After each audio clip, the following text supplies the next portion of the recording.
कहानी का नाम है उड़ान की कीमत। पहाड़ों की गोद में बसा एक छोटा सा गांव था, हरियाली से घिरा, जहां सुबह की शुरुआत पक्षियों की चहचहाहट से होती थी। उन पक्षियों में एक रंग बिरंगा अनोखा पक्षी था जो गांव वालों का प्रिय बन गया था।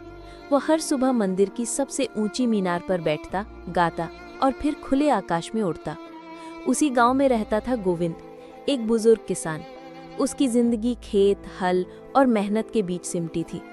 उसके बच्चे शहर चले गए थे, लेकिन वो गांव और मिट्टी से कभी दूर नहीं हुआ। एक दिन जब वो खेत से लौट रहा था, उसे वो रंग बिरंगा पक्षी जमीन पर गिरा हुआ मिला, घायल, थका हुआ और डरा हुआ। गोविंद ने उसे अपने कपड़े में लपेटा, घर लाया और बिना किसी दिखावे के उसकी सेवा करने लगा। दिन रात उसकी देखभाल की। धीरे धीरे पक्षी ठीक होने लगा। जब वो उड़ने लायक हुआ, गोविंद उसे बाहर ले गया, अपने दोनों हाथों पर बिठाया और बोला, तू उड़ जा, लेकिन इस बार जब लौटे तो किसी और को भी आसमान दिखा देना। पक्षी उड़ गया, ऊंचा, बहुत ऊंचा, और फिर 2 हफ्ते तक नहीं लौटा।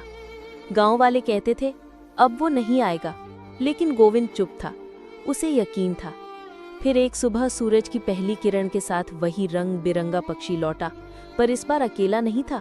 उसके साथ बहुत सारे सुंदर पक्षी आए। उन्होंने गांव की छतों, पेड़ों और खेतों को भर दिया। गांव जैसे फिर से जिंदा हो गया। गोविंद की आंखें भर आईं। उस दिन पूरे गांव ने जाना, जिसने पंखों को सहारा दिया, उसी के सिर पर आकाश आ गया। इस कहानी से ये सीख मिलता है कि अगर आप किसी की बिना स्वार्थ मदद करते हैं तो नेकी लौट कर जरूर आती है, कभी आशीर्वाद बनकर, कभी खुशी बनकर।